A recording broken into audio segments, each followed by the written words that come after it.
people, and we shouldn't have to feel like this. We shouldn't have to protest because y'all are treating us wrong. We do this because we need to and have rights.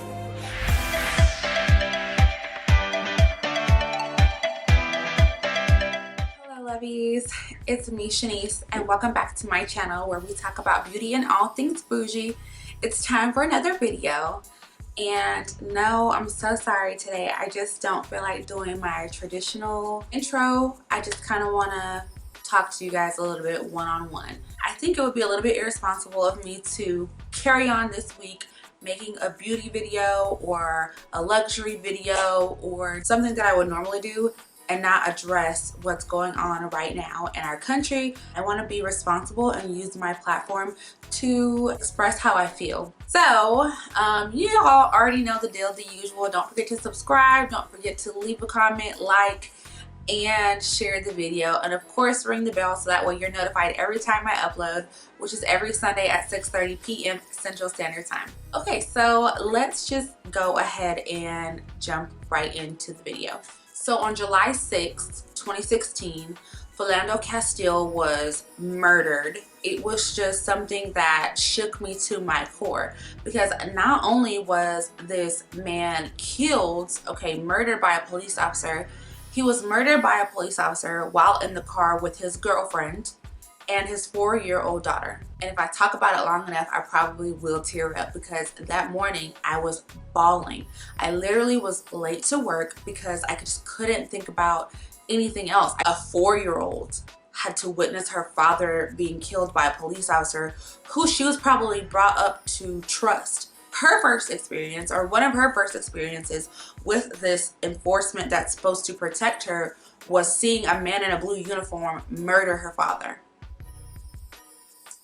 How can you even say that without feeling something inside? And I know that that was the day that I said I will not watch the news anymore. I prefer to read the news. I do not watch the news anymore because I just refuse to have certain things play over and over and over again. And I also on that day decided that I will not watch any more footage of a police officer murdering someone, because I in my heart want to save space for the good police officers, for those that take their job serious, that take the oath serious. I still want to be able to feel like I can trust these people who take this oath to serve and protect our communities. So that happened, and I made those promises to myself on that day. Let's just go ahead and fast forward to 2020. So 2020 hits, and of course we have this crazy pandemic of COVID-19. Then we move on into 2020 and we have the murder of Ahmaud Arbery, who was murdered while jogging. And no matter what the action is, it was not justifiable by murder. Then we have Breonna Taylor, who was murdered in her own apartment by a police officer that knocked on the wrong door. And then we move into the murder of George Floyd. My heart hurts. Monday, took everything in me not to just sit up and cry.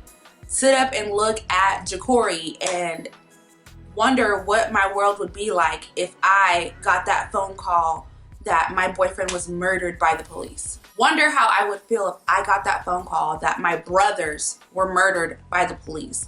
Not only murdered by the police, but suffocated to death, and then to know that there are people trying to justify this. This has to stop. Our voices have to be heard. Something has to change, because at this point, our children and our children's children are growing up in a world where it is normalized to see Black males be murdered by the police. So at what point do things change? I was automatically taken back to those same feelings that I had in 2016 when I saw the footage of Foligno Castillo being murdered. But I didn't even watch the video. I just saw the pictures, and to me it's just like, how animalistic do you have to be to blatantly ignore the cries of a grown man crying for his mom? That's heart-wrenching. That's heart-wrenching. That's heartbreaking. It puts me in a position to say that as a young woman that is moving towards a chapter in her life where family planning is something that might be around the corner, do I even want to have children and bring them into a world where things like this are possible and people try to justify them? And guess what? The police officer doesn't get to take justice into his own hands. That man had a right to trial by jury. That man had the right to legal defense. And guess what? He got none of that because someone got off by watching the life be sucked out of a black man who was handcuffed and being held down by 3 other officers. You know, I heard somebody say that, I think it was Will Smith, said that racism is not worse now, it's just being recorded. So how many more videotapes? Imagine the ones that aren't recorded. Imagine all the people that were murdered, killed, lynched, burned. How many more videos have to come out in order for people to take the black experience seriously in America? So now, after the tragic murder of George Floyd, we fast forward 5 days and our country is in unrest. We have protests, we have riots, we have looting. And I'm not saying that I condone rioting. I'm not saying at all that I condone looting. But this is what happens when you have pent up emotions of hurt, pain, murder, injustice for not years, but for generations. You're seeing the emotions of generation after generation after generation after generation of injustice. What are people supposed to do with this energy, this pain, if you don't know what to do? If you don't know what to do, what are you supposed to do? Because silently protesting is a problem. It's disrespect. You're disrespecting the flag. If we make some noise and we rattle it up, now we're animals and crazy people. And so what are we supposed to do? Tell me what we're supposed to do then. If we're not supposed to protest, if we're not supposed to riot, if we can't silently protest, if we can't just walk around and be simply respected, then what are we supposed to do? I feel like I've ranted long enough and I've developed some solutions that hopefully will evoke something inside of you to create change in your community. Okay, so my first solution is to create more opportunities for peaceful police relations in the community. This will be to establish trust on both sides of the coin. Unfortunately, we have a lot of bad apples that are police, but we have a lot more good apples that are police as well. So my idea is to create opportunities for police forces to connect with their communities in order to break down the stigma that every interaction with the police has to be a bad interaction or a life-ending interaction. Number 2, we need to make voting and voter registration a priority in each and every single household. Real change comes through political strategy. So while we're out here upset and pissed off, we need to put that energy into something that can actually change what's happening. Do not be afraid to become a part of your political process. And I will have some links down below on ways that you can get involved.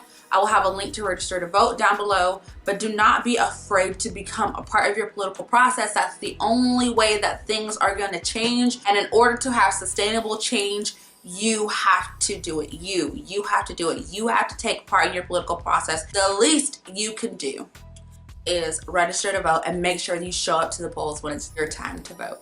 Number 3, we have to get comfortable using our platforms as means to speak out. Awareness is key. So it may just seem like a Facebook post to you, and I'm not saying use your Facebook and Instagram and whatever else, YouTube, to attack somebody else, but what I am saying, your post can simply make others aware of what's going on. The sad reality is, if this is not something that directly affects your community, you may be ignorant to how it feels to be going through it. You may be ignorant to how your behavior might be attributing to what's been going on and what is going on. So use your platforms to spread awareness. Number 4, do not be silent. You have to say something. Silence is compliance. So please use your voice. Do not be afraid to speak up. Say something. Also use your ears to hear.